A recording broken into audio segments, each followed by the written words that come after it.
Hello, everyone, and welcome. My name is Lucy Fromowitz. My pronouns are she and her, and I'm the Vice Provost students. First, I would like to acknowledge and make everyone aware that today is National Indigenous Day, and I would like to acknowledge the caretakers of our land.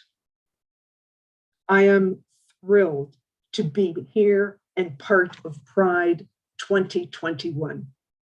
I will be assisting today in the role of MC. And to start things off, it is my honor to introduce Blue Waters, who is a Two-Spirit Cree elder and a member of the Métis Nation of Ontario. They will officially open our ceremony and Pride Week. Thank you, everyone, and thank you for welcoming me here through York University. First of all, I want to say happy Pride to everyone. A time in the month of June when we can fully express ourselves for the beautiful gifts that we are from all of creation. And welcome each and every one of you to the event today. And I'm very pleased that you have chosen to be here to welcome everyone into a circle. And my understandings are is that we all belong inside the circle, but due to many incidents and processes that have taken place, we know that we have not always been welcome inside that circle. So during the month of Pride, we're extremely happy and pleased and supportive of each other to make this space for all of us, so that we can be back inside that circle with everyone, sharing the information and knowledge that we all carry as beautiful human beings and part of creation. We will hear the land acknowledgement in a moment, but first of all, I want to acknowledge and call in those ancestors. There's no real word other than welcoming them to come and sit and be with us, to help us do this very important work, to share our diversity, to create that inclusion and that welcoming for all people to be together during this month of June and the month of events, and particularly York's events, their Pride celebrations. And so I want to ask those ancestors that are gone on before us, and that's all of our ancestors, not just mine, not just the Indigenous people, but all of our ancestors, to come and be with us. Those that struggled for many years to create the spaces that we now have much better access to. So acknowledging them, saying, come and sit and be with us. Watch what we're doing, picking up from where you left off. And so we ask them to be with us, to help us think in a good way, to have our ears open, to hear new understandings and teachings and knowledge being shared amongst each other, so that we can enrich our knowledges together. To also help us not to only focus with our eyes for what we see, but to really look, including our heart, that it is everyone's wish to be respected, to be honored, to be included, to be considered a valuable part of our societies that we exist in. So we ask those ancestors to help us do that work today. Not only those ones that are gone on before, but those ones that are yet to come, those ones that we do this work for ourselves, for the ones that came before us, but to prepare a better space for them, to make a space that's more inclusive than what we came into, and to make sure that we're working to make sure that their voices will be heard when they come into a human form and become a beautiful human being. So we give thanks for that today, and we ask those ancestors to help us do this work so that we can be respectful to one another, that we can hear differences and still be respectful, because we know no two of us are alike. And when we all come together and we can share space, not thinking that we are better than someone else or our understandings are the only perspective in which we should be navigating this space, but to be inclusive of all understandings with respect and kindness and compassion. So that is what I'm doing this morning here, welcoming those ancestors and preparing this space so that we can share the space as community. So I want to say thank you again to York for allowing me to come in. York is a space where I was the elder on campus and created the first institutional space in Ontario to welcome in the pride flag, bring in the big drum, and I'm still so honored that I brought in that pride flag back a number of years ago. And it's a space where the community stood up and said, yes, we are including our gender diverse, our two-spirited, our LGBTQIA plus communities to be with us. And it did cause a lot of controversy. We lost our MC, we lost attendees because they were stuck in that gender binary and those understandings that were not ours to hold on to.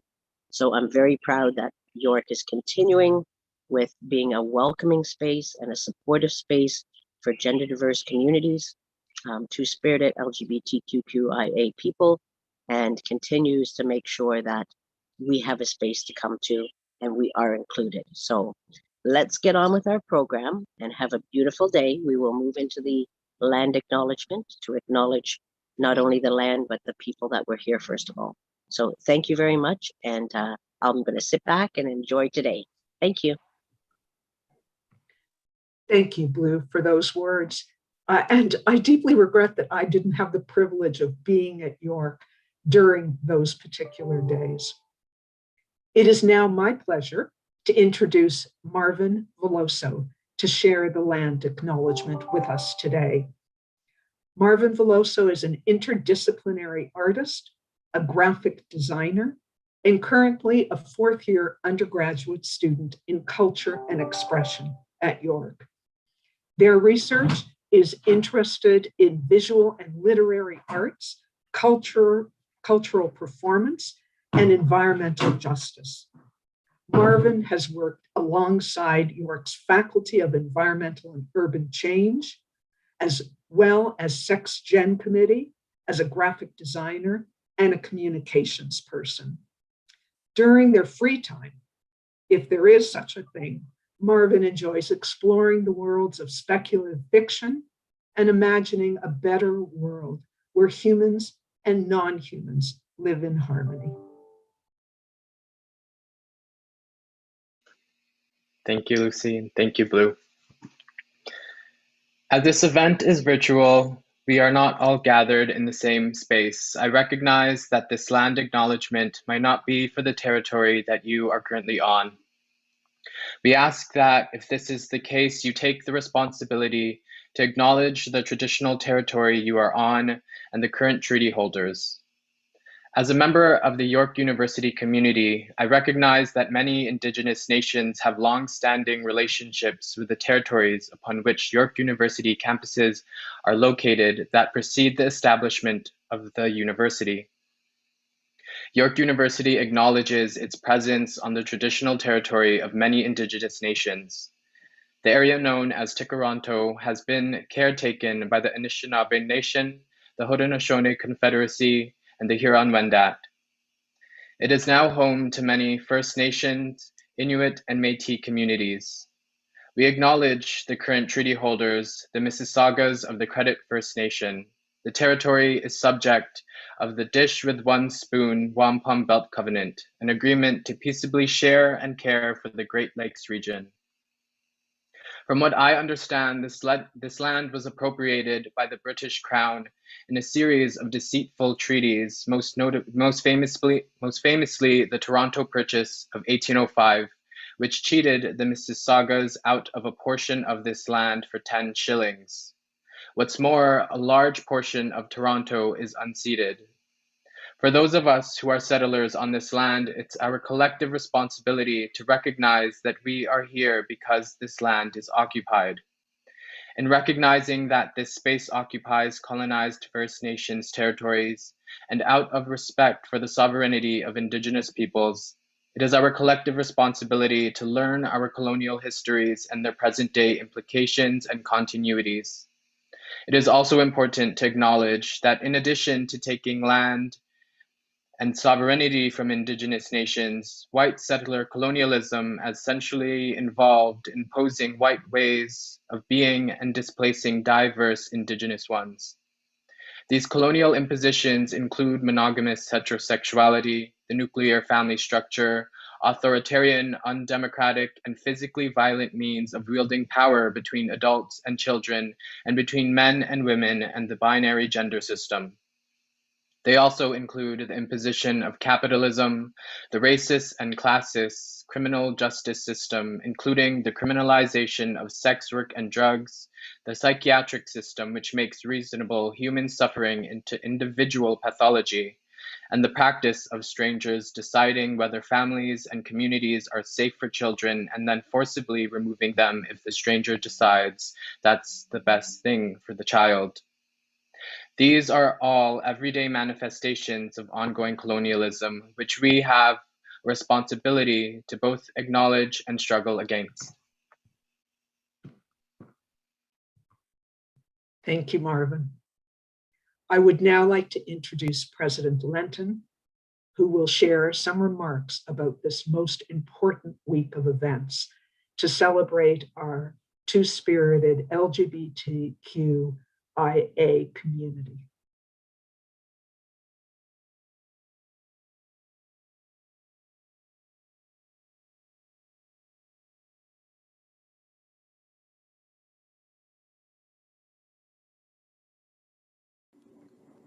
Hello, bonjour, bonjour.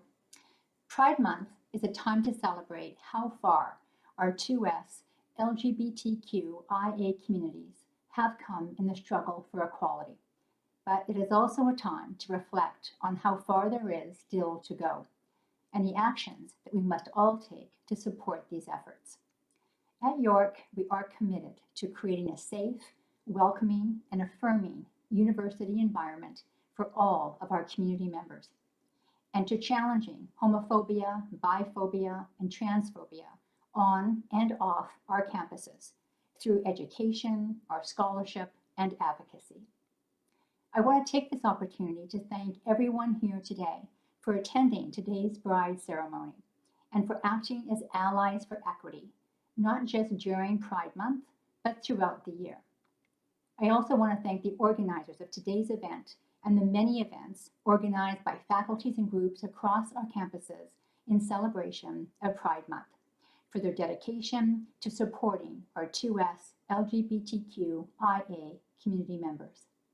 And finally, I want to thank the members of our 2S LGBTQIA communities for the work they do every day to make York a safer, more inclusive, and more positive space for us all. Merci, miigwech, and have a very happy Pride, everyone.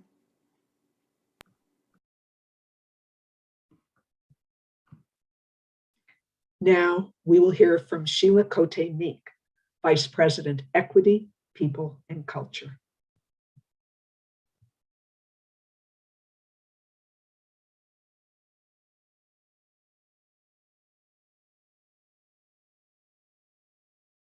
Bonjour, Kwei, and warm greetings.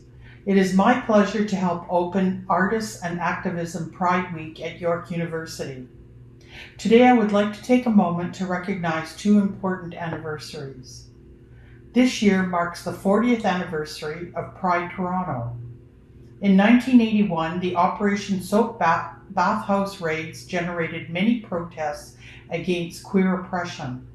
The first Pride Parade took place on June 28th with approximately 1,500 people in attendance.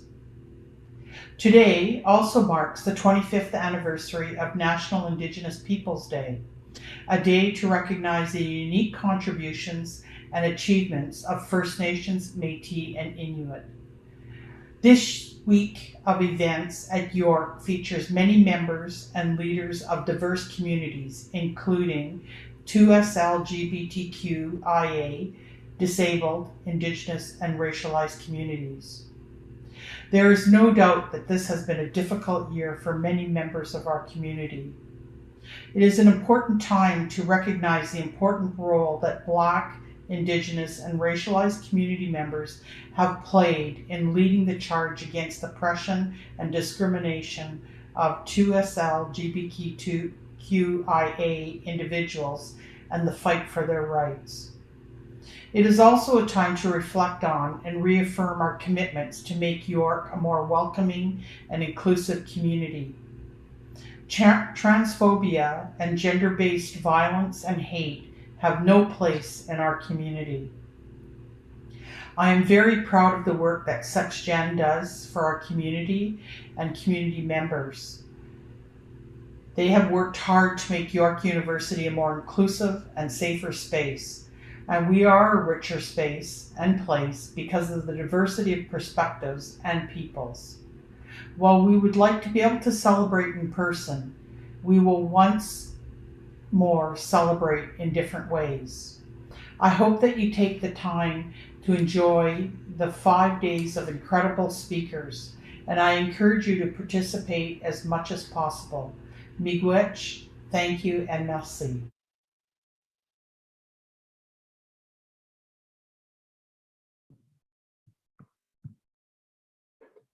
Now, it is my honor to introduce two people who have done so much to make this week a reality. These are the co-chairs for SexGen and the lead coordinators of this entire week of Pride events, Chris Chapman and Jen Marshall. Chris is the faculty co-chair of SexGen. They are the graduate program director and associate professor at the School of Social Work here at York. Jen Marshall is a PhD student in the social work program at York, studying racialized, queer, and trans cultural histories through an anti-racist, decolonial, and feminist lens.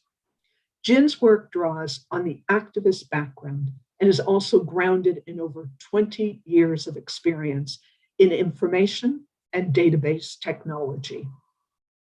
Jen is the student co-chair of the SexGen committee and represents SexGen on the President's Advisory Council on Equity, Diversity, and Inclusion, and the Graduate Student Subcommittee on Equity, Diversity, and Inclusion. After organizing the National Conference for Transgender Health, known as CPATH, in 2019, Jen was elected to the CPATH Board of Directors as treasurer in 2020. I turn it over to you both. Thank you so much, Lucy. Thank you, Lucy. I'm glad that all of those details were included, Jen. I was going to add some if they were left out. So glad to work with you, and I do also want to acknowledge, in terms of this, the SexGen Pride committee, who sort of took on organizing this event. Also, Marvin Veloso, who's here with us today. We would like to just express how excited we are about the speakers that we have coming in today, and in particular to thank Blue and Raven and Kylie for opening our week of events today. So thank you, Blue and Raven, who are here now, and we'll have a chance to thank Kylie when she comes later on. Jen? And as mentioned, I am Jen Marshall. I use they, he pronouns. And I would like to tell you about the speakers we have today and up till Wednesday, so that you can join all week at this time. It's a lunch hour event. Today we have Raven, who she's here, and Kylie May. We're so excited. On Tuesday, we have Hannah Shafi, who's known as Frizz Kid, and Pri Rahal. And on Wednesday, we have Yiko from Masaka, Uganda, and also Alex Rivers. So please join us. Over to you, Chris, for the rest of the week. Yeah, and just to say, all of these events start at 11:30 and are estimated to run until around 1. Yes. So on Thursday, we have Cassandra Myers and Lucayo Estrella. And then Friday, to finish up our week, we have Kusha Dadoy and Mocha Dawkins. So we're really very excited for all of these days' events. Yeah, and thank you to everyone who's here and Thank who you. helped to organize all of this, and particularly to our speakers and to Luke.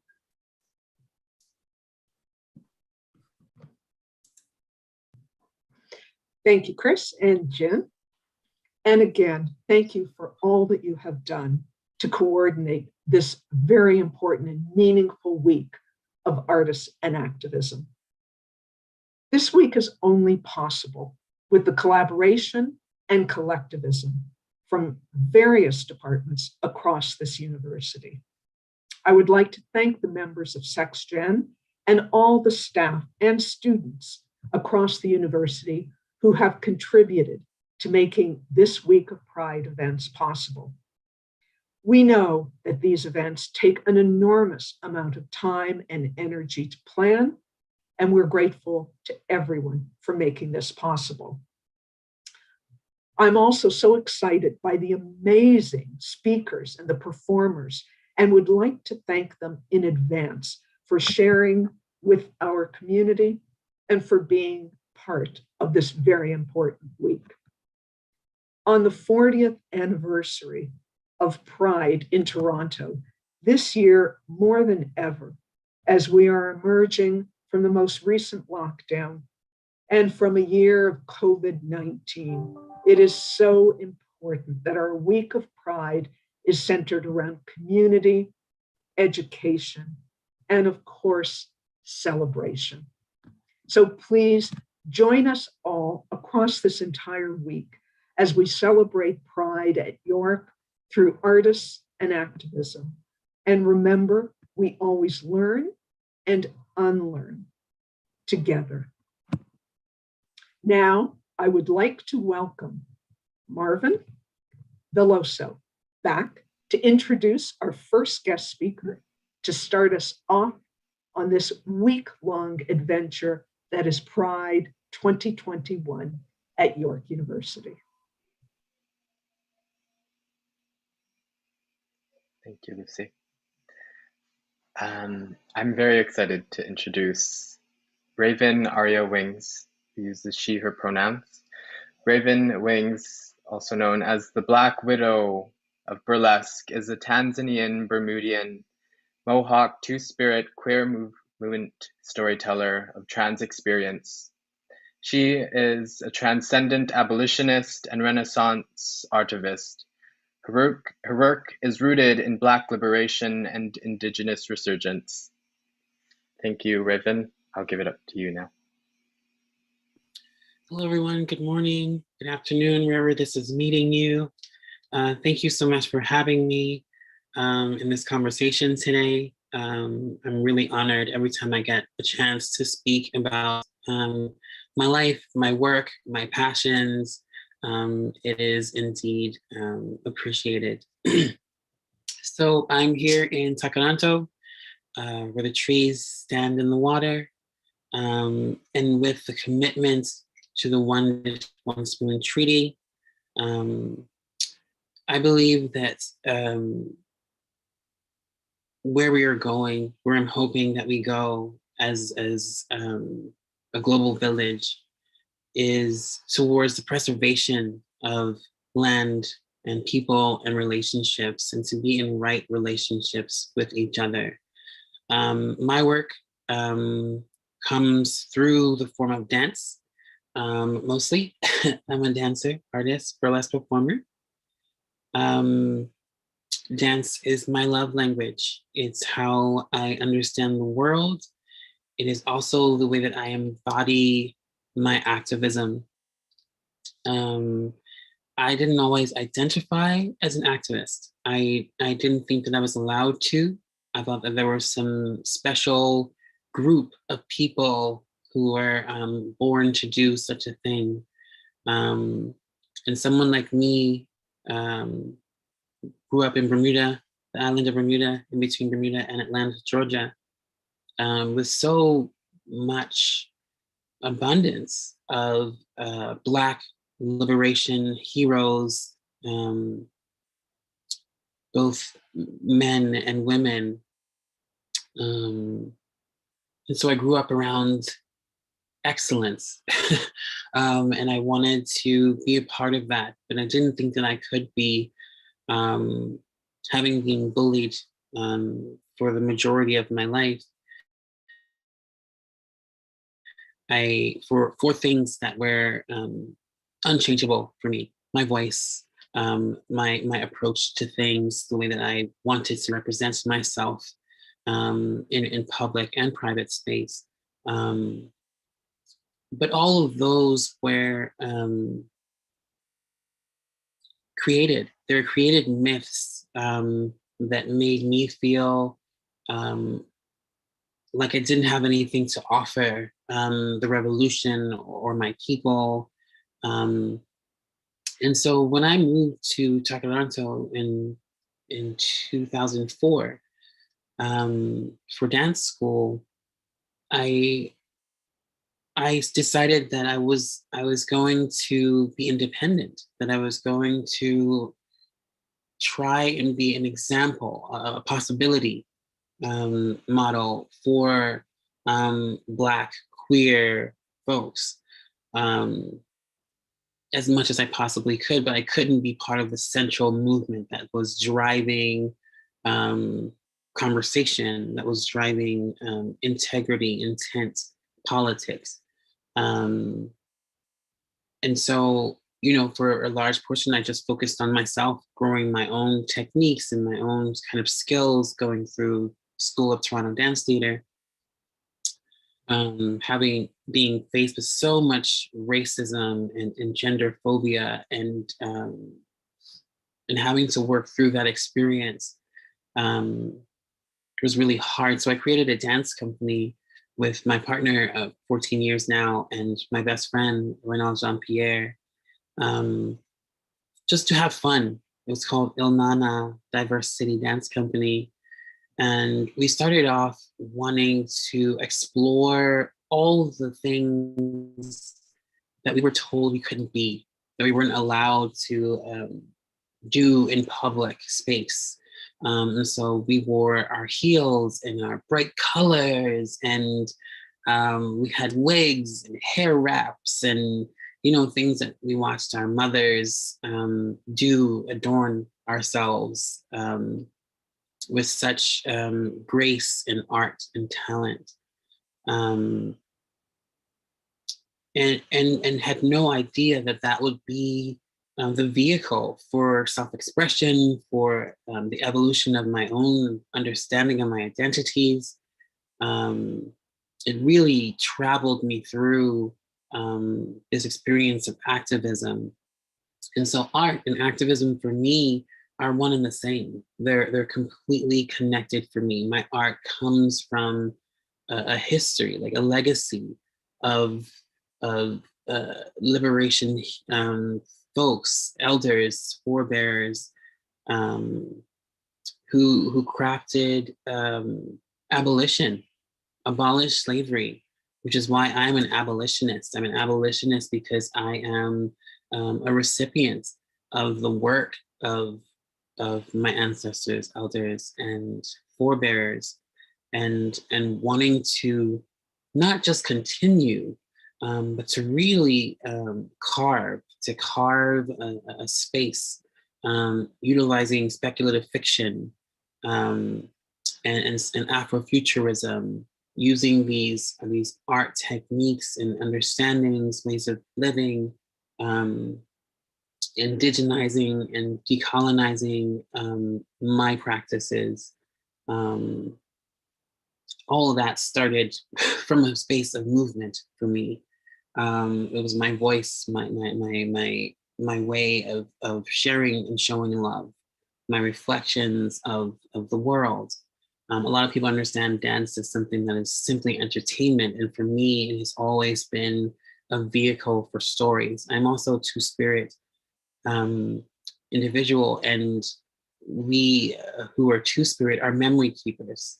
We are folks who carry the stories of our ancestors in our bodies, in our wings, and bring them to a community and to this global village of individuals, and some who have forgotten, some who have never known, some who have been forcibly removed from our histories and our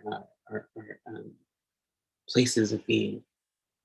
So I joined Black Lives Matter in 2016, Black Lives Matter Toronto chapter. But it began from dance. They asked me to choreograph a flash mob for the Take Back the Night action and march, which was a collaboration between Take Back the Night organizers and Black Lives Matter Toronto organizers. And if you don't know what Take Back the Night is a celebration and a reclamation of survivors of gender-based violence and abuse, and to take those streets and to fight back for our dignity and our space and place in the world, and how these intersecting movements are very much connected, the Black Lives Matter movement and the survivor of gender-based violence movement. So I choreographed this flash mob. We did it in the middle of Spadina and Queen, which is not a safe place for me to be many days of the week. I'm always really nervous walking through that space, although there are many people who move through that space. A lot of trans folks find themselves in a lot of spaces of violence in that area. I myself have been yelled at and chased, and all kinds of experiences in that particular area. But this night, with my choreography mixed in with Rodney DeVerlis and all the other artists who were part of that, was bringing the heartbeat of the march. It was allowing folks to feel seen and represented. And I had never used my art particularly that way. And so I showed up at all these kinds of actions to just help. I wanted to be useful. You know, I was like, oh, my dance, my art practice can help in some way. And so I'm going to show up and try and use it as best I can. I also work in harm reduction through movement.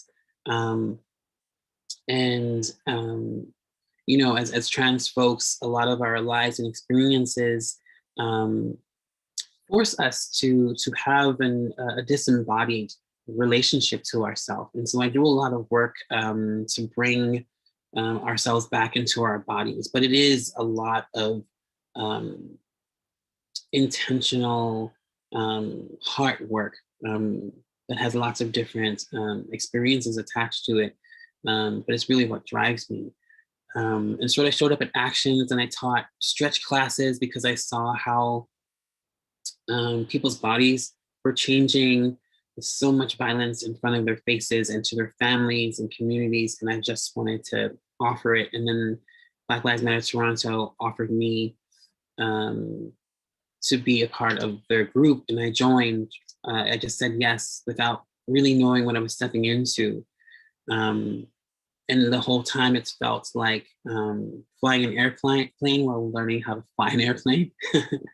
But through these experiences, I realized that activism is really just building relationships with each other and wanting to lessen the harm that we create. We are all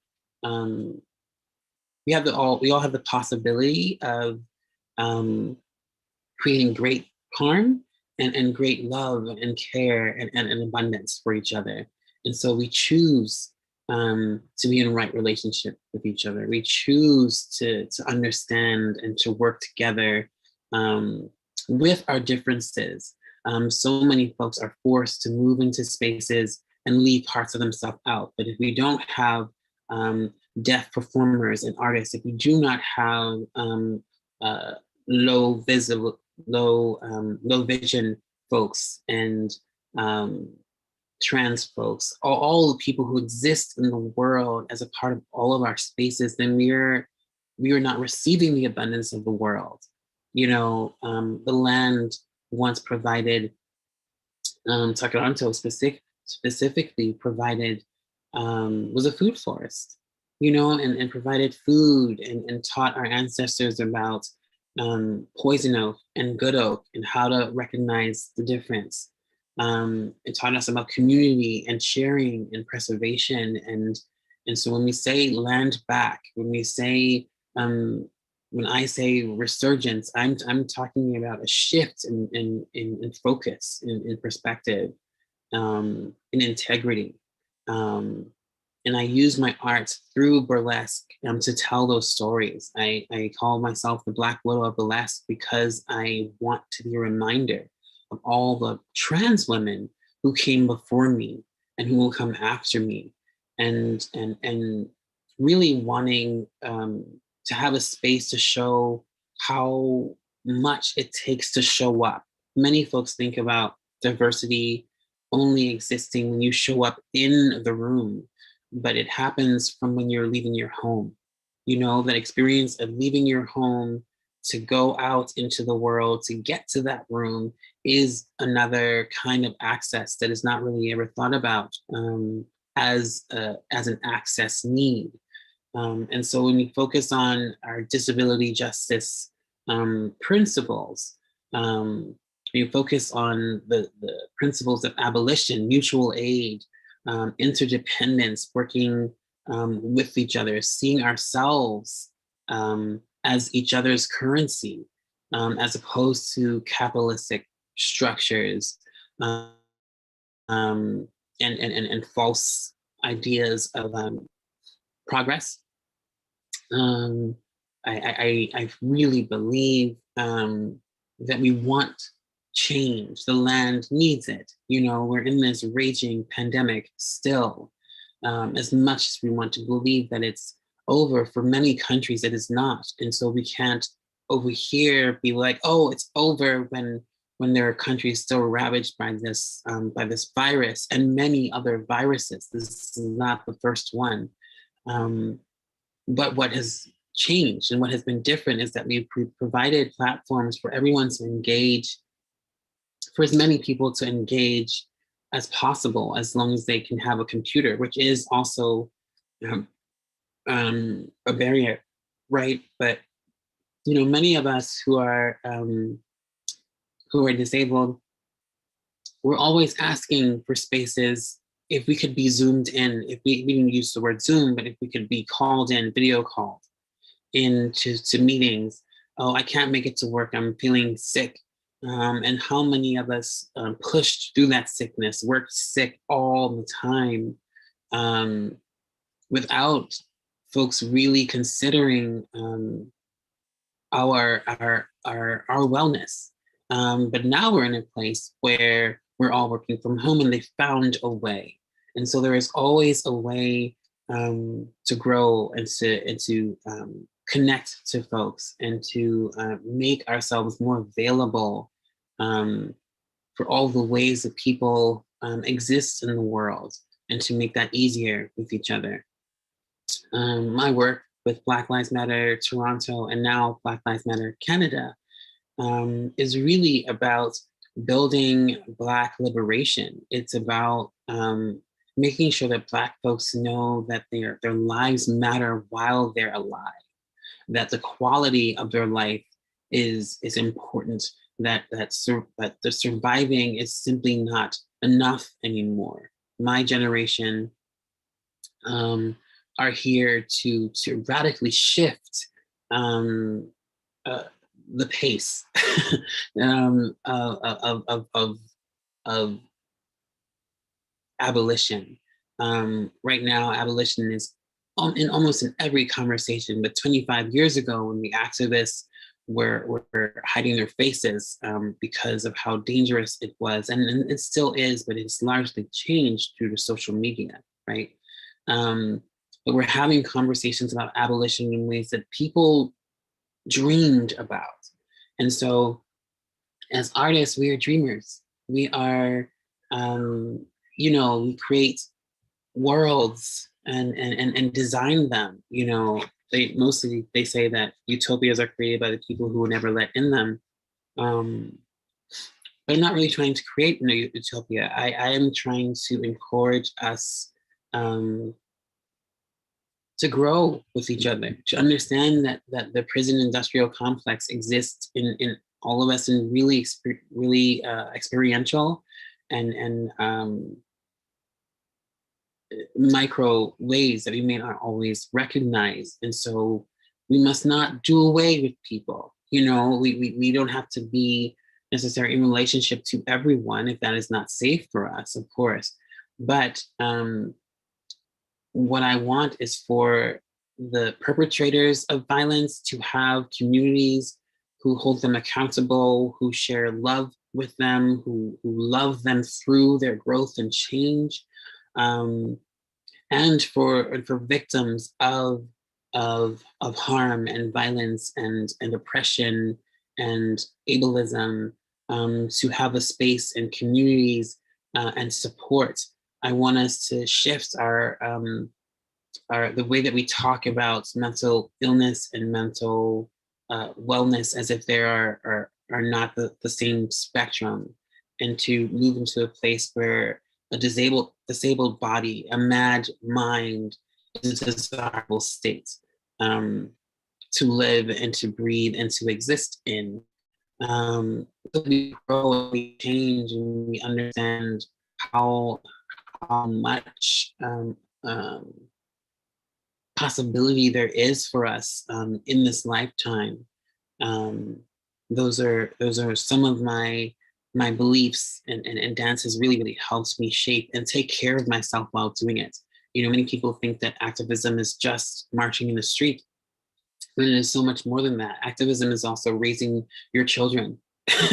Activism is you know, doing your jobs and making sure that you can take care of yourself and your livelihood. Activism is for me, I'm an activist because of the intersections that I am. You know, I'm Afro-Indigenous, I'm Two-Spirit, I'm a trans woman, I'm Black in the world, you know, and so there's visibility and erasure in my experience.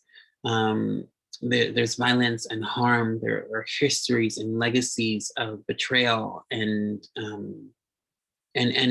pride.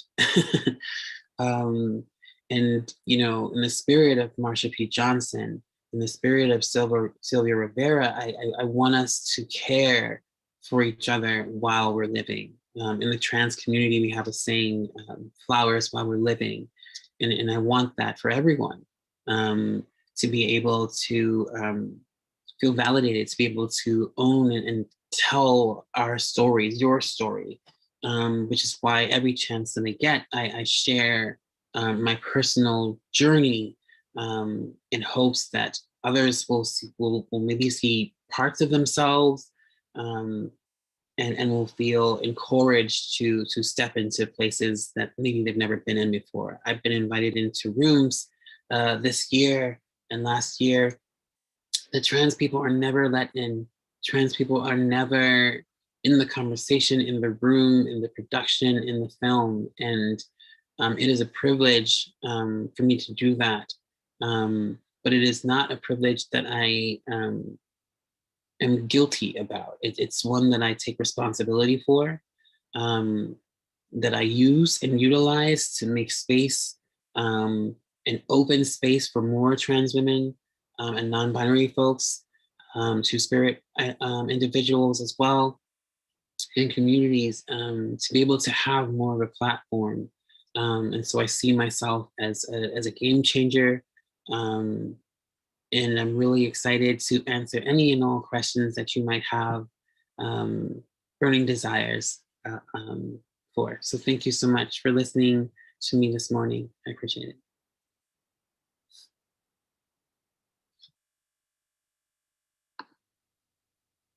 So there are questions here. I don't know if I'm fielding them, but I can do that.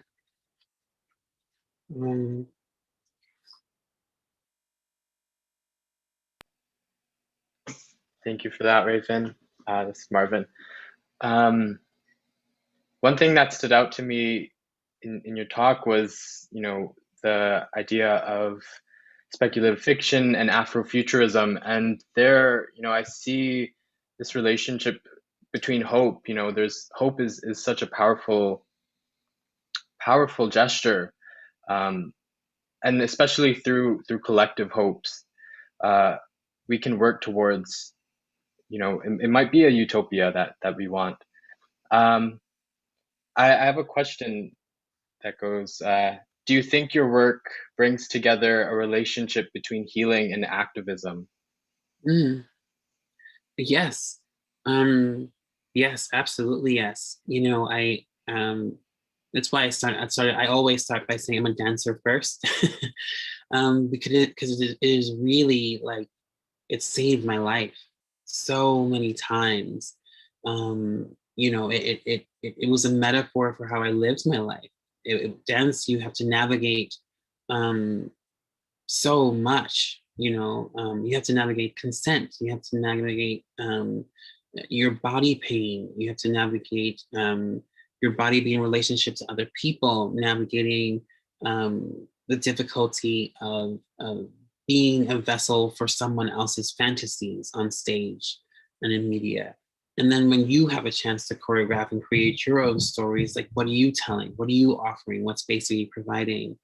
So many productions and so many shows want to put out to the world family and community, but the creation of it is violent and horrible.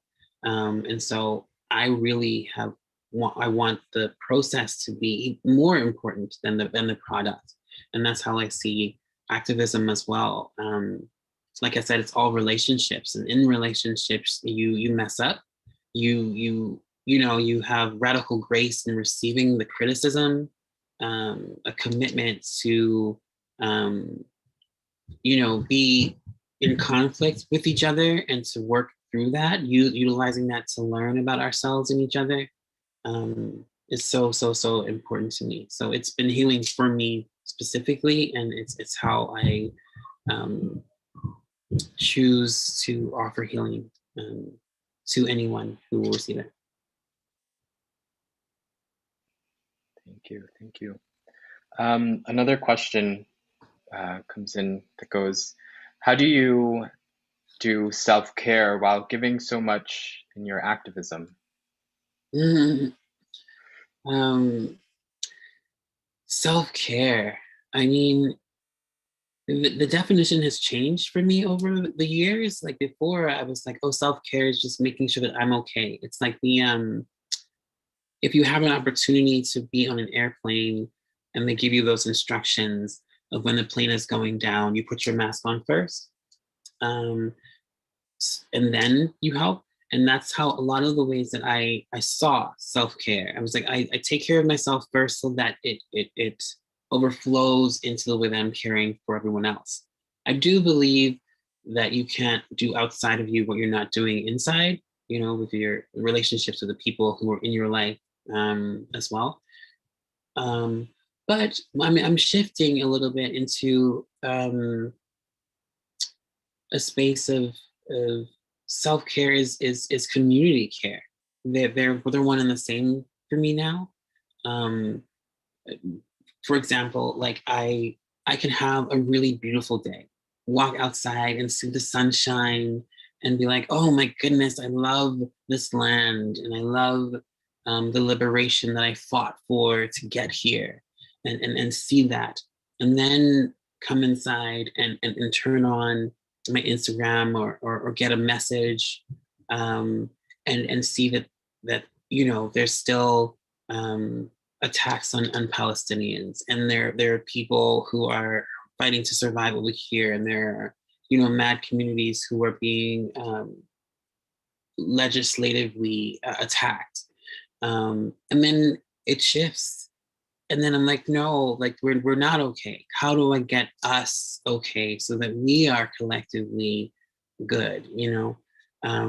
But I will say, in terms of how I take care of myself in activism, it is through dance. When I think of creating a rally or a march, for example, I produce it like a show. So I utilize my creativity, the things that bring me joy, to benefit the movement. And so I choreograph what we're going to sort of look like, you know what I mean? Like the aesthetic. the formations that we are in, the banners that we're going to use, the even the way that I show up in space, and I wanted to have a specific impact. All that is part of taking care of myself while doing the work.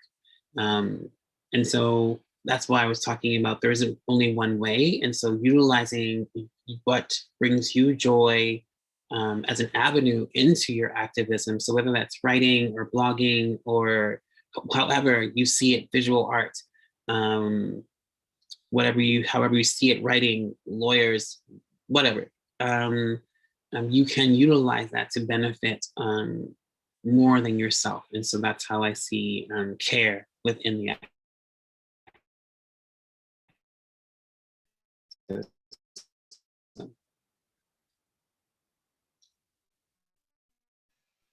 Thank you. Oh, you're okay. You paused there for a bit, but you're back. Yeah, I did. And I think, like, especially during the summer, over the summer, there was a lot happening from rallies and protests.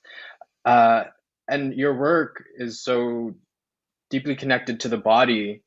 How did you sort of navigate that within the context of pandemic and being online? Oh, wow. Yeah. Well, I'm a hermit. I'm a Virgo. I'm a hermit. I like being by myself. And that's possibly because I'm a twin.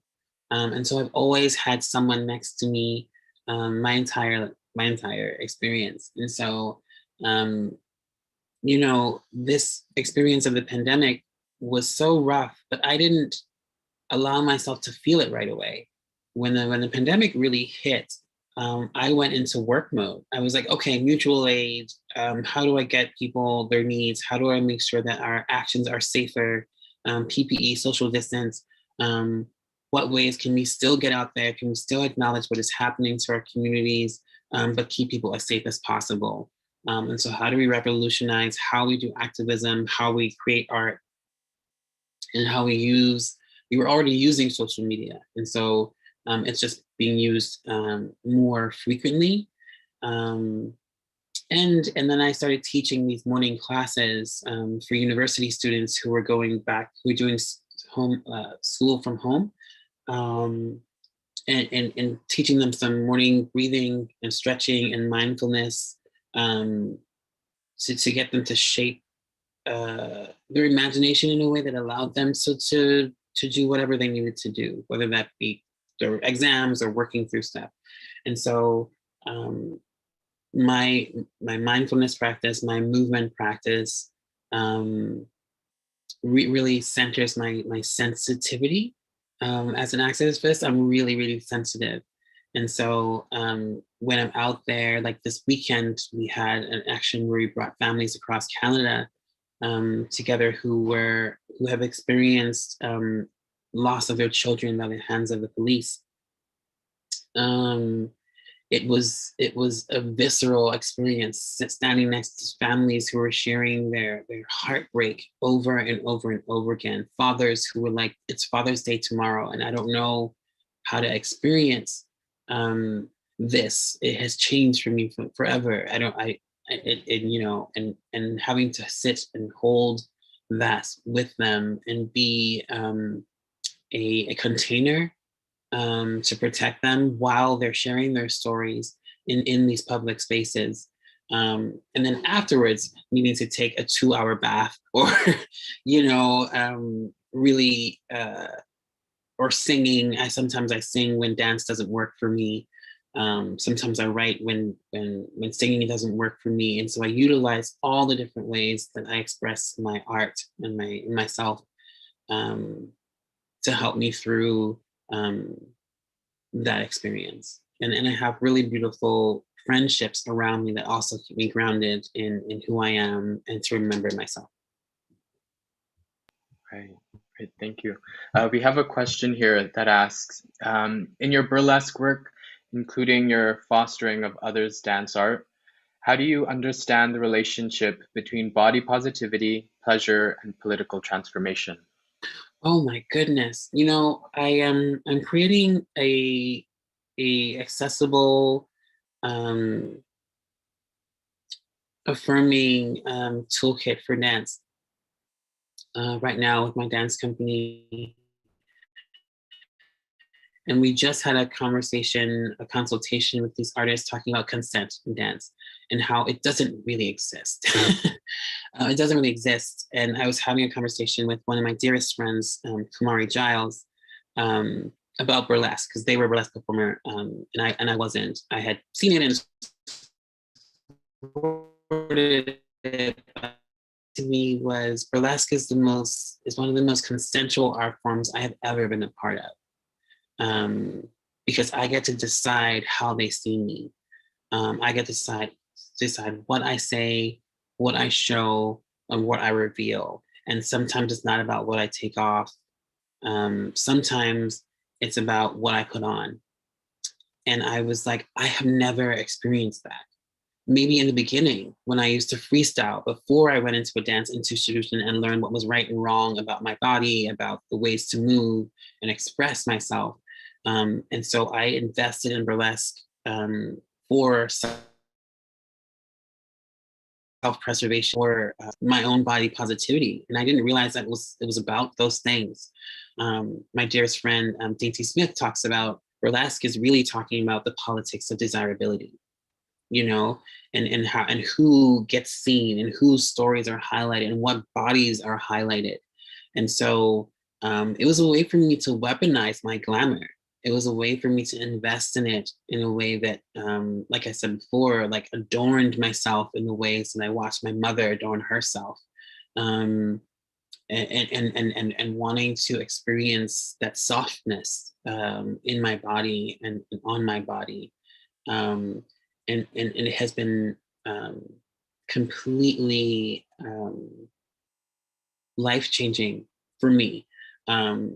And that's why I teach burlesque, and I teach a class called Body Love, to really have folks, not even just for them to be burlesque performers, but if they want to, they can.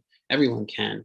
And from the place that they are, from people who are in mobility devices, to people who have walkers, to people who have low vision, everyone is desirable and in a desirable body and state. And I want that to be a universal practice for us. And so that's also how I utilize burlesque.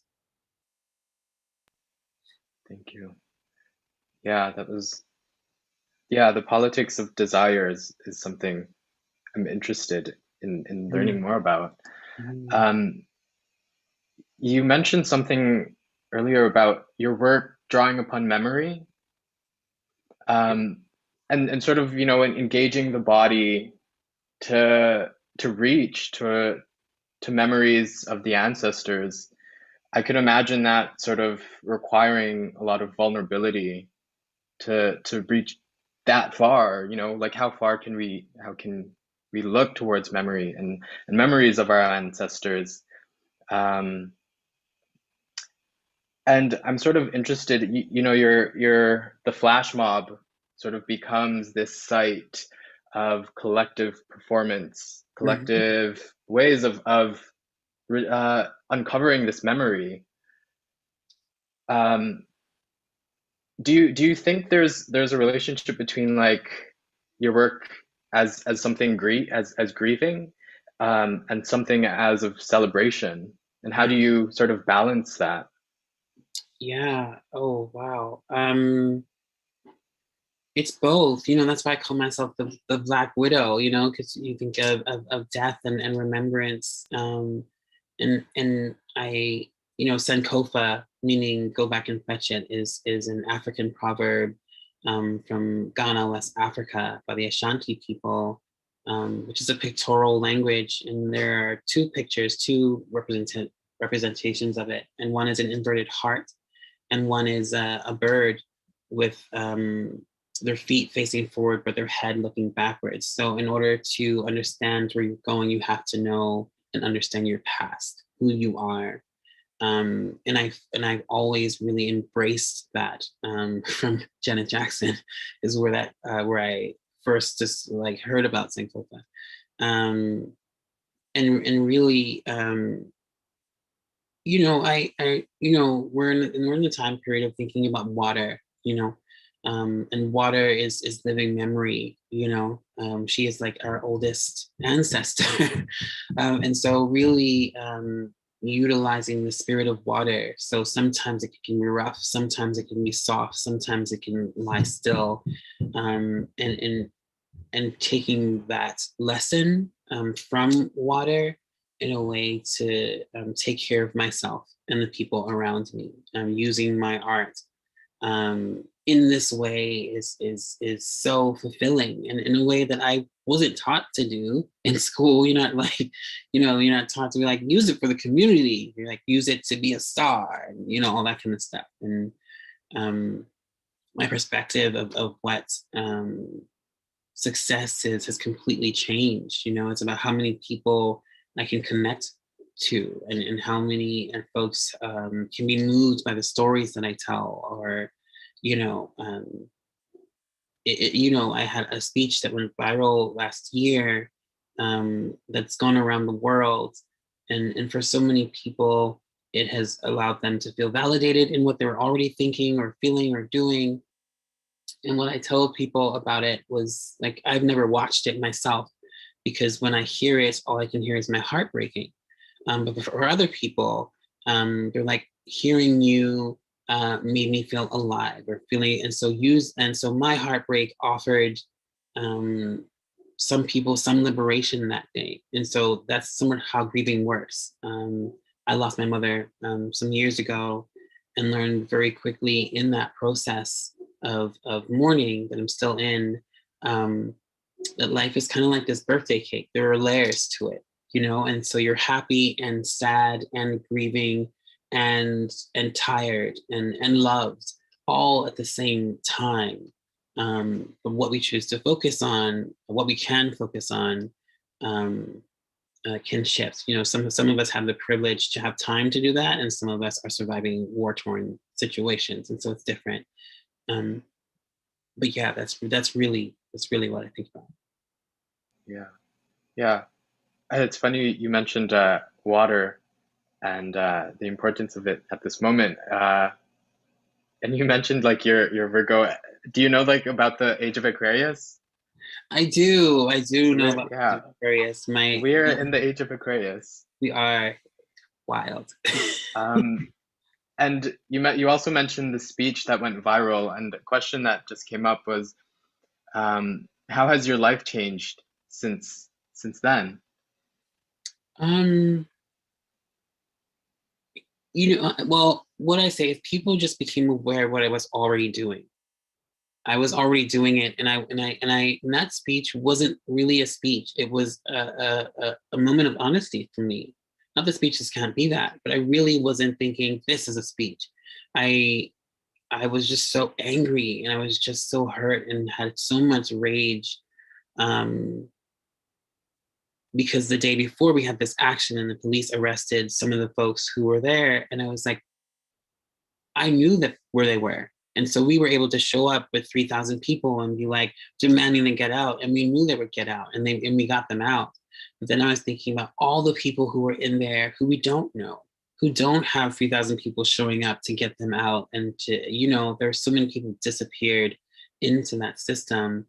And I was like, the media kept asking me about the statue. And I was like, you don't understand. The statue is a metaphor for the legacy of white supremacy. Celebrate what we pay attention to and how those are sites of violence for Indigenous people and for Black people alike. Egerton Ryerson and John A. MacDonald were the architects of the residential school, which of course in recent days you saw the remains of 215 people. But of course for Indigenous folks, we already knew that.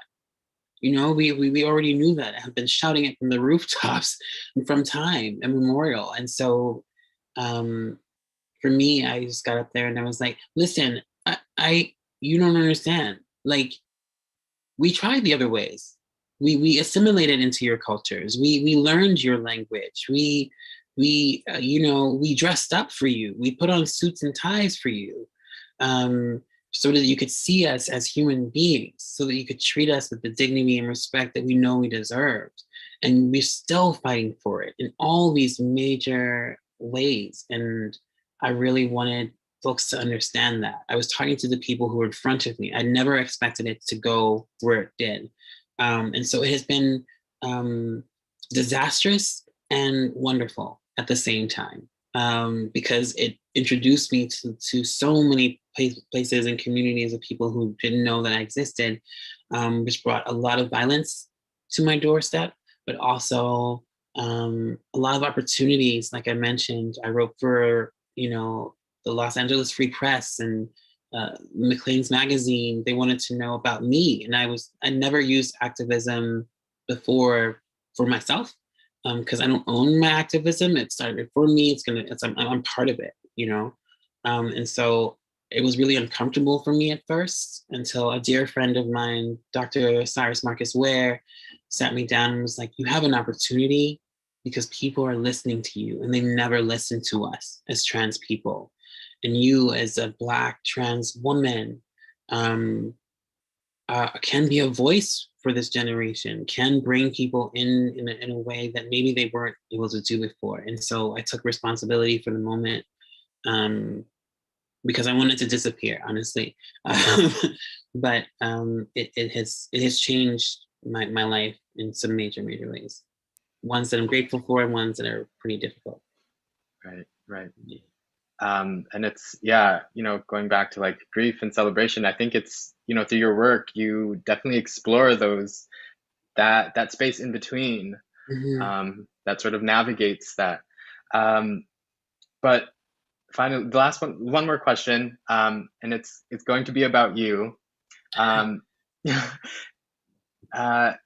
If anyone wants to sort of reach out and, ask you any questions, what is the best way to follow your social media? I am most active on my Instagram. It's Raven Wings at Instagram, RAVYNWNGZ. I am the only one, so you will find me.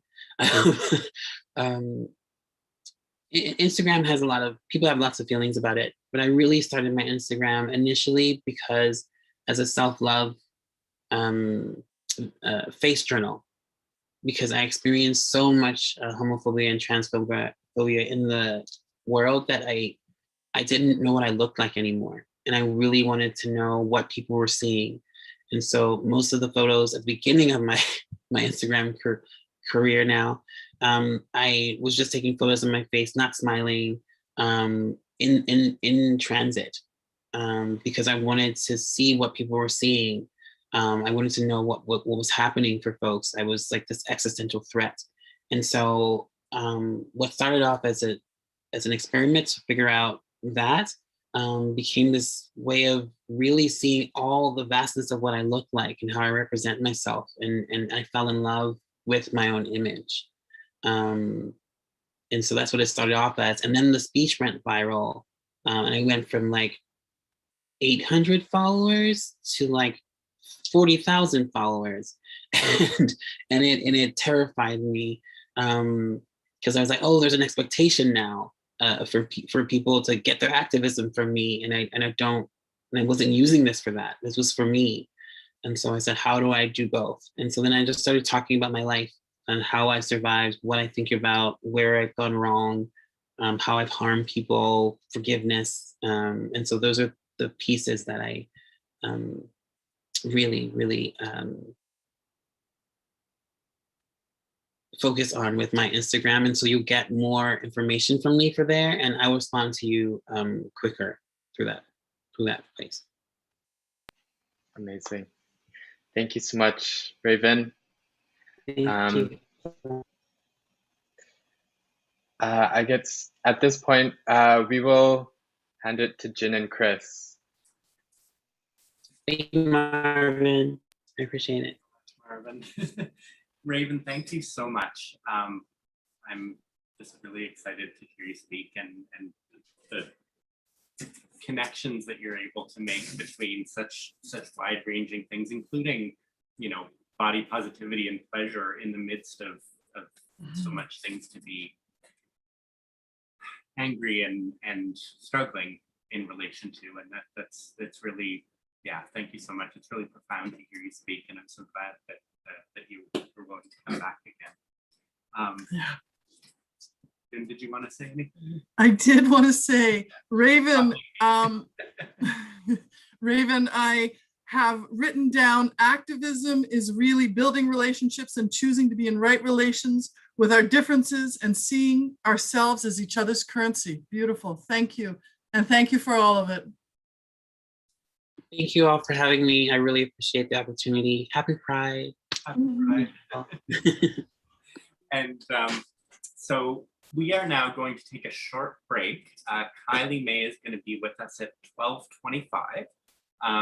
And so we'll take what does that mean? Like a 7-minute break until 12:25, so that people can move around. Especially if you're someone who's spending a lot of time on screens these days, try not to check your screens for the next 7 minutes, and do what you need to do to take care of your body and your eyes a little bit if you're viewing this. Okay, thank you so much. We'll see you in 6 minutes. Thank you.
Welcome back, everybody, and welcome Kylie May, who I see. Kylie, you've just signed on. Hooray! So good to see you. I believe you believe that Sophie is introducing you, but I've been given that honor at the last minute, so I'm just going to read the bio that you sent us. If that's okay, and then we'll turn it over to you. I need to change screens. Kylie May is Haudenosaunee, Kanekahaka Mohawk and Turtle Clan from 6 nations of the Grand River Territory, and is now rooted in Toronto. She's a two-spirit, transgender, queer, multidisciplinary artist and storyteller, an author, actor, screenwriter, director, and producer. And as you'll soon see, a brilliant speaker. That's not in the biography, but I'm adding that. Through her activism, advocacy, and education work, Kylie is committed to shifting the narrative forward by increasing representation, diversity, and inclusion. As a filmmaker, she creates scripts and roles for Indigenous, transgender, and queer women, focusing on authentic, positive, and empowering portrayals. Kylie is currently producing her transamorous trilogy of short films, with the first film premiering at the Imaginative Film and Media Arts Festival in 2021. Thank you so much for being with us again, Kylie, and I'm gonna turn my camera off and I'll be back for Q&A to help moderate that. Okay, nyawa koa. Sego suaguego. Galandodo da do dancing song beneath the clouds, young jets. Beneke haga, niwaga honjoda da nu at noala, niwagita loda. G and Jaindakwa Oswego, Nida Wageno. Hello, everybody. That was my traditional introduction in my Mohawk language. I just explained, I said, hello, everybody. My Mohawk name is Galondodo. I also have a spirit name that was given to me, Dancing Song Beneath the Clouds. I explained that I am from the Mohawk Nation, that I am Turtle Clan from Oswego, which is 6 nations of the Grand River Territory. Oswego is a Mohawk word that means the place where the fire was laid down after we migrated here from our Mohawk motherland in New York State. And I think that's all I said. Yes. Yep. Hello. So happy to be here once again. So performing on Zoom is kind of difficult for me because I just miss, as I'm sure we all do, having a live in-person audience to react to us. And, you know, sometimes I write humorous things, and if I don't hear laughing back or any response, I just feel like I'm not funny, but that's okay. I'm laughing at myself. Okay, so today I want to bring it back to spirituality for me. For those who know me, it probably goes without saying that I'm a very spiritual person. So as I mentioned, I'm Haudenosaunee. In the colonial English language, that means I'm Iroquois. And I grew up on my reserve in a traditional family, going to Longhouse, which is our place of ceremony. So I grew up learning my Mohawk language and doing ceremonies and practicing the culture and our ancient way of life.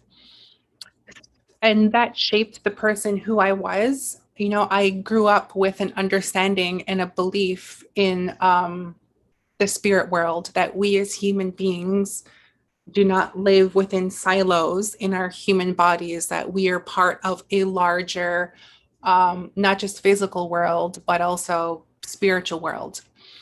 You know, I have teachings of, you know, keeping relationships with those who've passed on. All of that to say, you know, that's just the kind of person I am. And also I identify as a witch. I decided this year I'm coming out of the broom closet.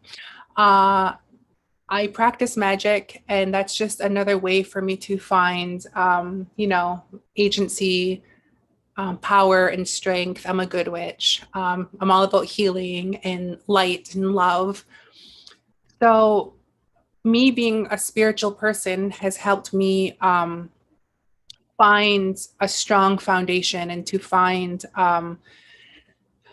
that agency and the strength to be who I am in a lot of ways. So on this day particularly, I wanted to talk about spirituality, and I would love to talk more about it and hear other people talk about trans and queer spirituality, as well as trans and queer joy and self-love. If you have not heard anyone talk about these things before, allow me to demonstrate and hopefully inspire. I love myself so much for so many reasons. It's because I'm funny. I honestly make myself laugh so much all the time. I will think of things or say things out loud, like when I'm alone, and just like crack up laughing. I'm smart. I'm intelligent. And I'm educated. These are just internal qualities that I love about myself. I value and I'm grateful for all of my gifts that Sungwai Diso, my creators gave me, my ancient alien architects, the way they crafted me and the goddesses. I'm so grateful for that. And I have an amazing personality. I'm witty, and I have a wild and wicked sense of humor. Anyone who knows me knows that I am something else. People have called me funny, weird, crazy, wild, cool, as well as sweet, warm, nice, down to earth, chill, a lot of lovely things. And these are inner qualities that I love to cherish about myself, all of which are true and all of which are wonderful. But there's another thing about me that I really, really admire and love and adore. I wholeheartedly believe and know that what else adds another glimmering facet of dimension to my mercurial being, something that sets me apart from others and makes me unique, is that I'm transgender. Also Indigenous. I have an intersectional personality, but mostly because I'm trans. That's where the magic comes from. I remember when I first realized that I may be trans, I had a lot of experiences that made me feel like there was something that was off or something that was missing in my life and in my body, but I didn't quite yet know what it was and I couldn't identify it. But I'd always been, feminine. I had a lot of feminine energy. But I rejected it early on because, all of the external messages that told me that that was, wrong or not right. And around 2010, 2011, I was living in Ottawa. I took a break from my studies at Ryerson University, and I was living by myself in Ottawa for a job placement. And there used to be this independent DVD rental store. It was called the Eyesore Cinema, I believe. And that's where I fell in love with classic films and Italian neo-realism, which is a film genre. And I watched this film called La Dolce Vita by Federico Fellini. And there's this character in the movie called Sylvia, and she is this vibrantly joyous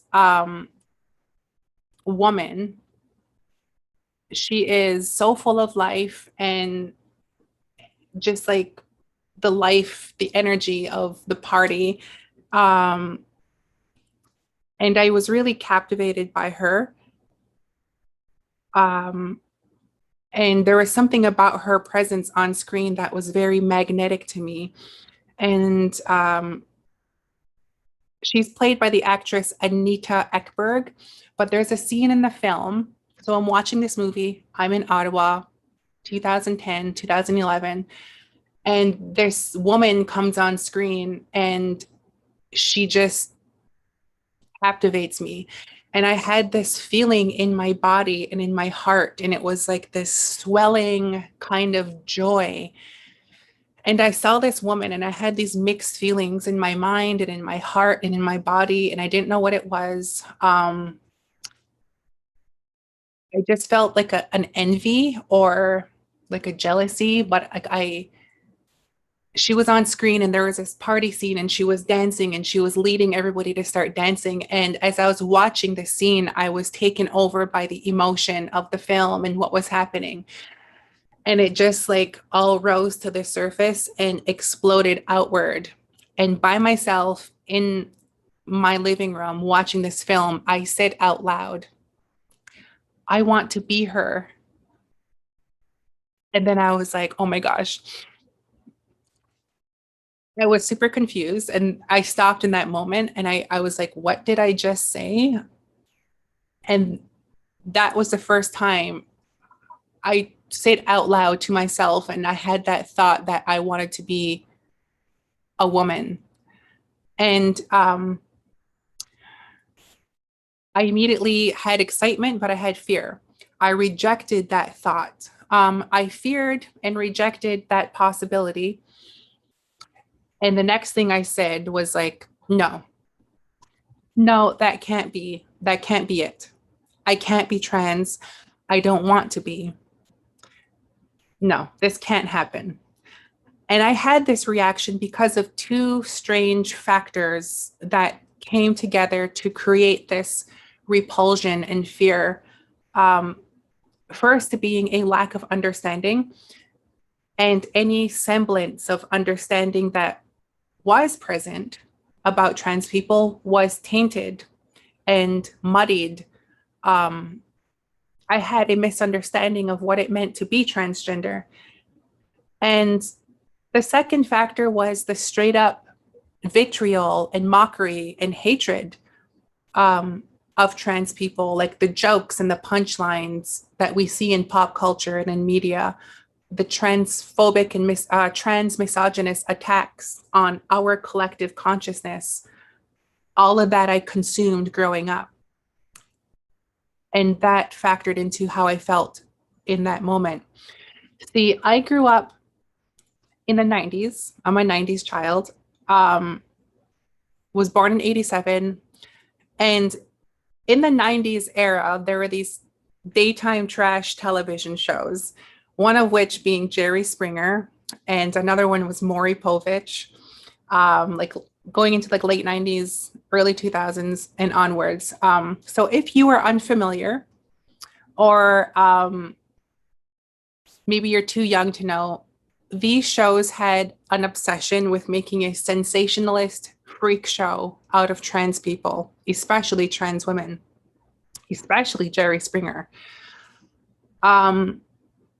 So this show's most popular format were these recycled show plots like, you know, who's the daddy, DNA test results drama, or couples coming onto the show to reveal something shocking to their family or to their loved ones. And a long-running theme was their transgender reveal shows. And often it was trans women coming out and disclosing to their cis-het male partners that they are trans. But of course, they would not use language like trans women. It was really like icky, gross language. They would call them men. And the whole plot was like this sensationalist shock that, you know, oh, these women are men. And it was awful. And the episodes had names and they had banners at the bottom of the screen that would say things like, okay, cringe warning. I'm going to use a T word. If you don't want to hear it, mute it, and I will do a hand gesture when I'm done so you can come back on. But it's relevant to what I'm about to say later. So the episodes of these shows and the banners that they would use underneath would be things like transsexual tell-all or transsexual shockers, transsexual secrets, or you're a tranny, or misters or sisters, trick or treat. I slept with a transsexual, and oops, I had sex with a tranny. Totally awful. Later, they updated their language when they were called out. Jerry Springer said he didn't know that the T word was a bad word. So they updated their language, but they kept doing this. Then later shows would be called like transgender catfish.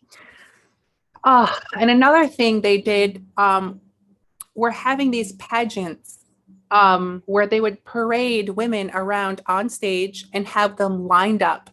And the audience would have to guess which one was a man and which one was a woman. On the Maury show, like their show titles or their banners would be things like, can you guess man or woman? 10 sexy starlets, guess who were born boys? Or are they ballroom babes or dancing dudes? Hot spring bunnies or men dressed as honeys? Who wrote these things? Like, it was someone's job and they got paid to write that. That is like, wow. Anyway, so this was also an era in the 90s of movies such as The Crying Game, Mrs. Doubtfire, and Ace Ventura: Pet Detective, shows in which, there were trans characters who were revealed to be trans, and then like everyone reacts in horror. Mrs. Doubtfire wasn't a trans woman, but there's a scene where somebody reacts to her because they think she's a woman, and anyway, whatever.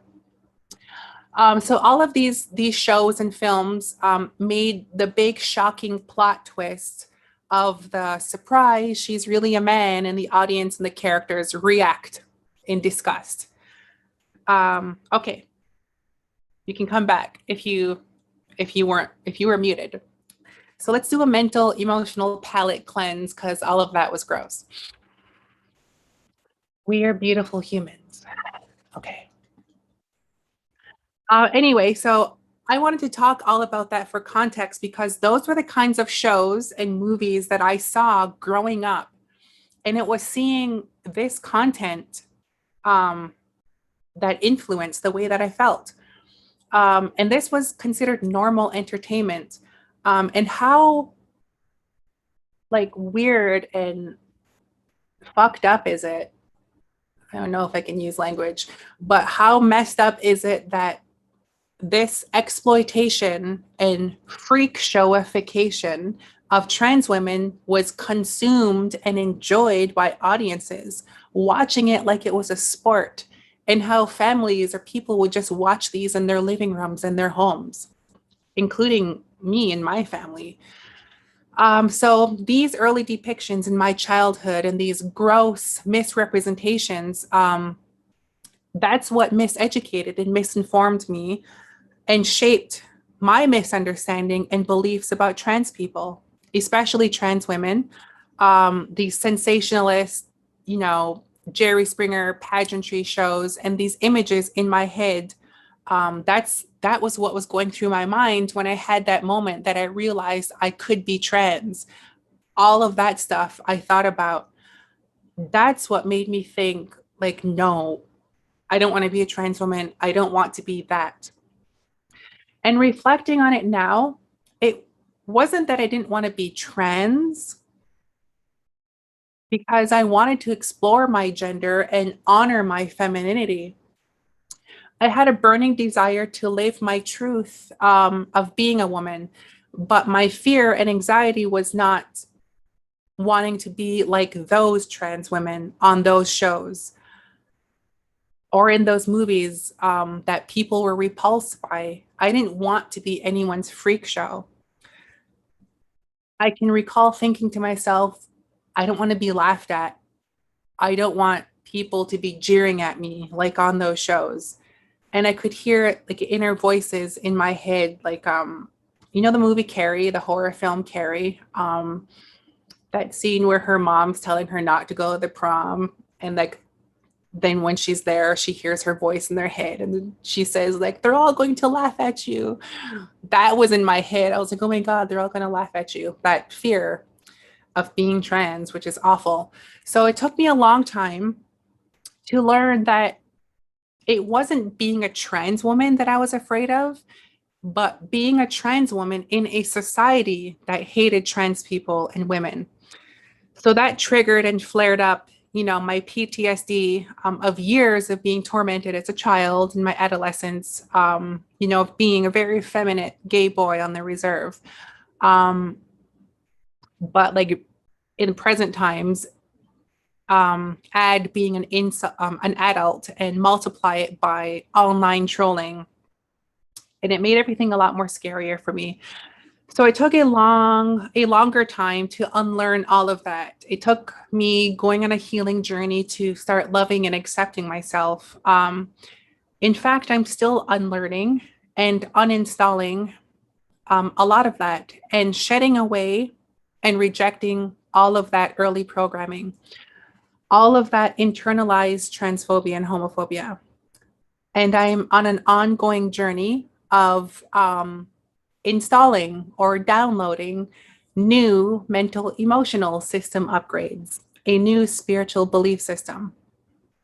So eventually I was able to clear away and make my way through all of that, you know, bullshit, all of that negativity to get to the truth of who I am. So over many years of healing, connecting with my spirituality, soul searching, and doing the healing work, the spirit work, I have arrived at a point beyond just accepting my trans identity. I celebrate it. I realize now that it's a certain kind of divinity, like two-spirit people who once were sacred and revered, and we're coming back to that now. Two-spirit people were called the jewels of the people, of their nations and their communities. I carry that image and that thought in my heart and in my mind of trans people and queer people being divine, being considered goddesses, or being sacred and worshipped. And remembering that I descended from a long lineage of this culture, and I'm still connected to it, knowing that we once were sacred, that I am a descendant of star beings, and I keep connected with my goddess ancestry. So today I can say with conviction that I'm so glad to be a two-spirit transgender woman. I believe with my whole being that it was and is my destiny, and that I am fulfilling a soul mission to live this life the way that I am. I believe I was meant to be a trans woman. I do not subscribe to born in the wrong body language or the rhetoric of how I started my life as being a mistake. I am not a mistake or an accident. I am intentionally trans, and I'm a woman on purpose. There was a time when I was jealous and envious of cisgender women, or compared my body and my journey to that of cisgender women. And I would get hung up about, you know, not having my struggles as a trans woman get to me.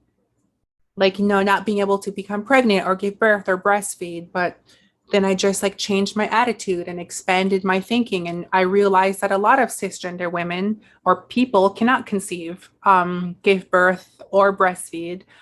And those experiences do not define them as women or disqualify them as women or femmes. They are still women, as are trans women. Much like how there are cis women, for whatever reasons, have no breasts or ovaries or uteruses or vaginas, and they're still considered women. as are trans women. So I've worked a lot to move past all of that, comparing my body and my journey to cisgender women. And I now see the beauty in my transness. I realize I'm in my own lane. I'm in a league of my own, and I don't need to compare myself to cisgender women.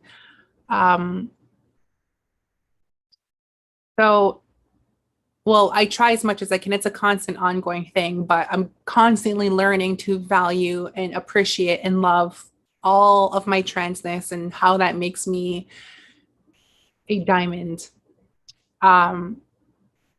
So I love being trans, and I want people to see and recognize it, even if they don't understand it or accept it, even if they hate it. I don't care, as long as they bear witness to it. As long as I am here existing, representing, and taking up space, thriving and radiating joy, then my life has meaning. Even if I fail and I don't live an extraordinary life, even if I am mediocre and forgettable, even if I accomplish nothing, the fact that I lived and existed as I am and all that I am, then I won.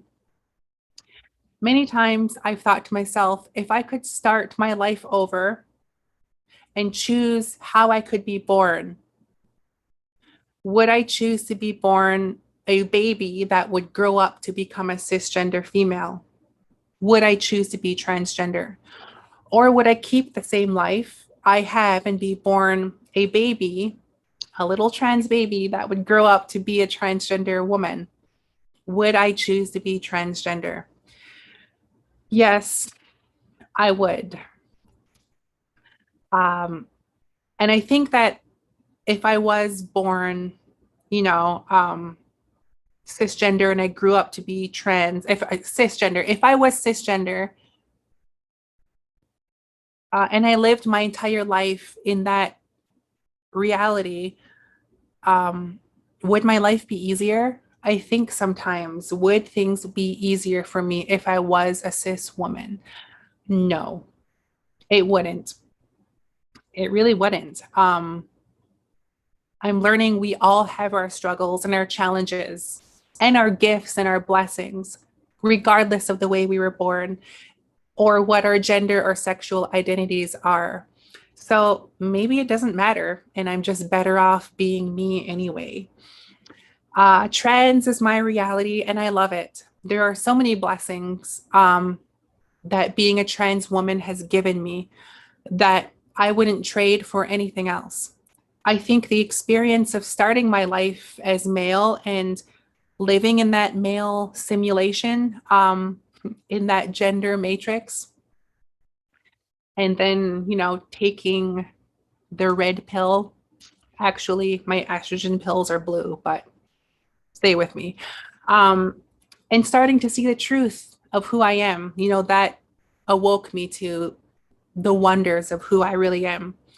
By the way, sidebar, did you know that Lana and Lily Wachowski, who wrote, created, and directed the Matrix movies, said that they are an allegory and metaphor for being trans?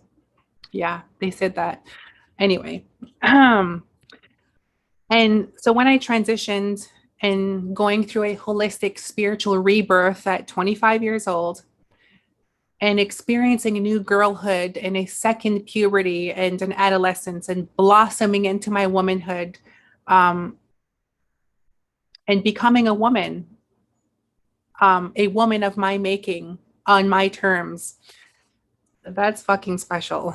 To me, there is something more profound and amazing about not being born a certain way, but being self-made this way, of not having it handed to me, but taking it and creating it, of manifesting my own destiny. That's boss. That's badass. That's feminist. That's big cunt energy. In some Indigenous cultures, one of the many beliefs and understandings as to why Two-Spirit people are held in high regard as sacred beings is that we can see farther in both directions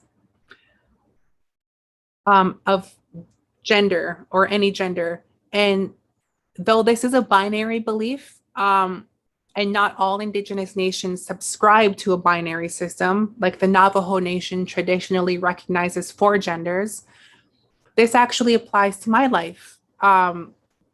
I feel like because I've lived those 2 experiences in those 2 worlds, I can see farther. Like my mind and my heart is so much more expanded. How many people can say that? You know, being trans has given me tremendous insight and understanding and empathy to not only men and women, but any gender, any person, gender fluid, gender non-conforming, agender people too. More than that, being trans and Two-Spirit and being Indigenous has granted me such a unique worldview and a perspective. I feel like a gender philosopher, a transsexual intellectual, not transsexual, but trans space sexual intellectual. I feel like a gender sociologist, an archaeologist. I think I have a better sense of self and a better direction in life and more purpose and passion because of it. Disagree with me if you wish, but I feel that if I were born cisgender, I wouldn't be as cool or interesting or outstanding. I honestly don't know who I would be if I were just another regular cis woman in the world. I don't want to know. This incarnation, this co-creation is exactly who I am meant to be. And this is exactly the life I was meant to live. So I wouldn't know what I know now, and I wouldn't be who I am now if I weren't trans.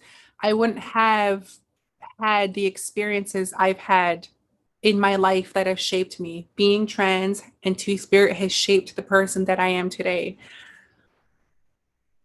It's enriched my life. It's given me a lot of resilience and strength and more compassion and empathy, more humanity. It's made me more human, and for that, I am grateful. So, all of this is to say, my dear listeners, my audience, I want you to consider, especially if you are a trans woman, trans femme, because life can be hard for us sometimes, but it can also be joyous. I hope that you can do healing work or work on yourself to arrive at a similar place where you can begin to connect to your higher self or to a spirituality or to a divinity, and start seeing yourself as that divine bad bitch that you are, the tea-girl goddess that you were destined to be, the shiny, shimmering, effervescent human being that you were born to be. And remember, your life is not a mistake. You were born for a reason. And I love you. Kanalankwa. Thank you. Thank you so much, Kylie. Before I say anything else, our ASL interpreters have to leave right this moment. So if you require ASL as we wrap up, please go to the bottom of your screen. Sorry, this won't be ASL. That you can, there are subtitles that you can turn on the bottom of your screen where it says live transcript. You click on it and you say show subtitle, and everything else will be captured in captions by the computer that generates it. They're nowhere near perfect, but if that will be of assistance to folks, please do that. Thank you so much to our 2 ASL interpreters, and good luck with the rest of the things that you're doing. I know you have a very busy week with Pride events, so thank you for making time for us today. Kylie, I love hearing you speak. I think Jen is going to be joining me here. I don't know where they are, but as like, you know, none of us can speak for everyone, but I can certainly speak for myself and say that as you remind us every time you speak, really, representation really matters. And for you to talk about loving being trans, choosing to be trans, and yeah, and specifically loving to be trans feminine is really, yep, thank you for that personally, and also for all the other folks who I can only imagine that touches as well. You're welcome. And thank you for creating the space for me to share my love and joy. We are scheduled to end at 1 as we move on for the weeks. We need to sort out some of the issues that we had today. So I'm of two minds. We do have some questions for you.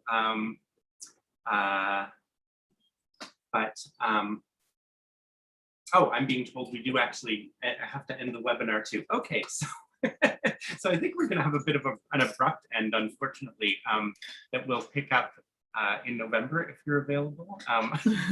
Details to be sorted out, given that Trans Day of Remembrance is actually on a Saturday this year, so we have to talk about what that will actually look like. Before we leave, I do want to make sure that we say that there are the Center for Sexual Violence Response and Education is putting on support events Monday, Tuesday, Wednesday, and Thursday from 2 to 3 in relation to Pride. Maybe I'll invite people to look up their website to find that, because I think we're about to be, there we go. Thank you for posting that. And that again, we have 4 more days of exciting speakers. But I also just want to say thank you so much, Kylie. Thank you to Raven, who's no longer on the call, and to Blue, who's no longer on the call. Personally, I couldn't be more thrilled with how today went, other than the timing right now. And yes, thank you, Raven, for fulfilling your soul mission and for holding the space in it. You just said Raven, just to say. Oh, I'm sorry, Kylie. Oh, I'm so discombobulated today. Thank you, Kylie. I've got it written down also, the shimmery, shiny effervescence. Yes, thank you so much, Kylie. Thank you. I appreciate it. And we understand you're going to be speaking at some other events across the country this week, so I hope that goes really well, and I'm thrilled that people are soaking up everything that you have to offer. So thank you once again. And I believe we have to end, or we're going to be ended. So thank you, everybody who showed up. Thank you for everyone who's organizing this, and yes, we will try to do timing better for the rest of the week. So basically every day we're starting at 11:30 and going until 1. So see you tomorrow. Yes. Oh. Thank you, Kylie. Take care. Thank you, Kylie. Happy Pride. Happy Pride.